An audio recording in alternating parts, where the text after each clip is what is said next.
জীবনে উন্নতি করার জন্য তোমার মধ্যে একটা জিনিস থাকা ভীষণ প্রয়োজন। সেটা হলো সেলফ কনফিডেন্স বা আত্মবিশ্বাস। তোমার যদি নিজের প্রতি আত্মবিশ্বাস না থাকে যে আমি এই কাজটা পারবো, আমার দ্বারা এই কাজটা করা সম্ভব, তখন স্বর্গ থেকে ঈশ্বর নেমে আসলেও তোমার দ্বারা কাজটা করা সম্ভব হবে না।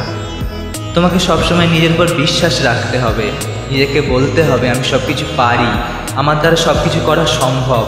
তবেই তুমি সমস্ত কাজে নির্ভয়ে এগিয়ে যেতে পারবে এবং সেই কাজে তুমি সফল হবে। উদাহরণ হিসাবে যদি আমি বোঝাই, তবে আমি এই সাম্প্রতিককালে ঘটে যাওয়া একটি ঘটনা এবং সেই ঘটনার পিছনে থাকা সেই সুপার হিরোর কথা বলবো। কি বন্ধু, কার কথা বলছি আন্দাজ করতে পারছো?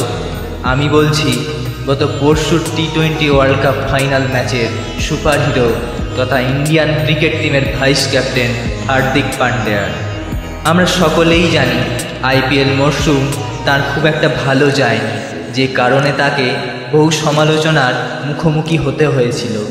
শুধু তাই নয়, সেই সময় তাকে তার লাইফ পার্টনার ছেড়ে চলে গিয়েছিলেন। এইসব কিছুর পরেও তিনি ভেঙে পড়েননি, নিজের ওপর বিশ্বাস হারিয়ে ফেলেননি। টিম ম্যানেজমেন্টও তার উপর ভরসা রেখেছিলেন, তাকে সুযোগ দিয়েছিলেন ওয়ার্ল্ড কাপে খেলার জন্য। আর তিনিও জীবনের সব প্রতিকূলতাকে জয় করে সুযোগের সদ্ব্যবহার করতে ভোলেননি।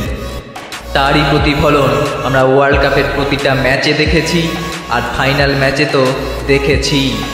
ক্যাপ্টেন রোহিত শর্মা তার মধ্যে সেই আত্মবিশ্বাস দেখেছিলেন বলেই ফাইনাল ম্যাচের ফাইনাল ওভারের গুরু দায়িত্ব তার কাঁধে তুলে দিয়েছিলেন। আর তিনি সেই দায়িত্ব সঠিকভাবে পালন করে সমস্ত ভারতবাসীর মুখে হাসি ফুটিয়েছেন। তাই বলছি বন্ধু, জীবনে যেমনই পরিস্থিতি আসুক না কেন, কখনো আত্মবিশ্বাস হারিও না। শুধু হার্দিক পান্ডিয়া নয়, আত্মবিশ্বাসের আরও বড় উদাহরণ হলো গোটা ইন্ডিয়ান ক্রিকেট টিম। ফাইনালে জেতার পিছনে টিমের প্রত্যেকটি সদস্যের অবদান ভুলবার নয়। ফাইনালের শেষ কয়েকটি ওভারে সাউথ আফ্রিকা যেভাবে আমাদের উপর থাবা বসাতে শুরু করেছিল, আমরা প্রায় হাল ছেড়েই দিয়েছিলাম, কিন্তু তারা হাল ছাড়েনি, শেষ পর্যন্ত লড়ে গেছে। অত কঠিন পরিস্থিতি থেকে জিতে ফেরাটা কখনোই সম্ভব হতো না যদি না তাদের মধ্যে থাকতো একে অপরের প্রতি ভরসা এবং নিজের প্রতি সেলফ কনফিডেন্স বা আত্মবিশ্বাস।